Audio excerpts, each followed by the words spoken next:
প্রিয় ভাইরা, আমরা যদি মনে করি এ সমাজে ইসলাম ফেরেশতাদের দিয়ে কায়েম, ফেরেশতা দিয়ে কায়েম হয়েছে, হ্যাঁ, ফেরেশতা কখন আসবে জানেন? ফেরেশতা আসবে আপনার আমার সর্বোচ্চ চেষ্টার পরে।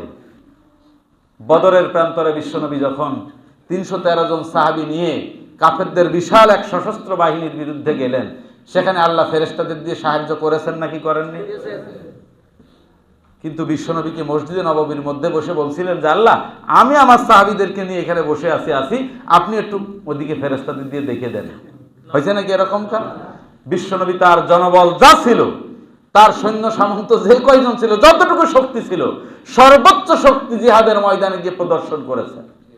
সুতরাং এই সমাজকে, আজকের আমাদের সমাজ পরিবর্তনের জন্য আমরা যদি মসজিদের মধ্যে শুধু মুনাজাত করে দাড়ি ভিজাই, এ সমাজ পরিবর্তন হবে না? কি বলেন? এ সমাজ পরিবর্তন হবে না। সমাজ পরিবর্তনের জন্যই রাসূল পৃথিবীতে এসেছিলেন, সমাজ পরিবর্তনের মেসেজ নেওয়ার জন্য।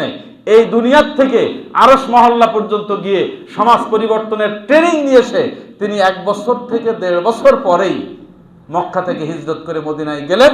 মদিনার টোটাল পট পরিবর্তন করে, সিস্টেম পরিবর্তন করে দুনিয়ার মানুষের সামনে দেখাই দিলেন ইসলাম মানে শান্তি। কথা ঠিক কিনা ভাই? সুতরাং আমাদের কিন্তু সামনে 12ই ফেব্রুয়ারি।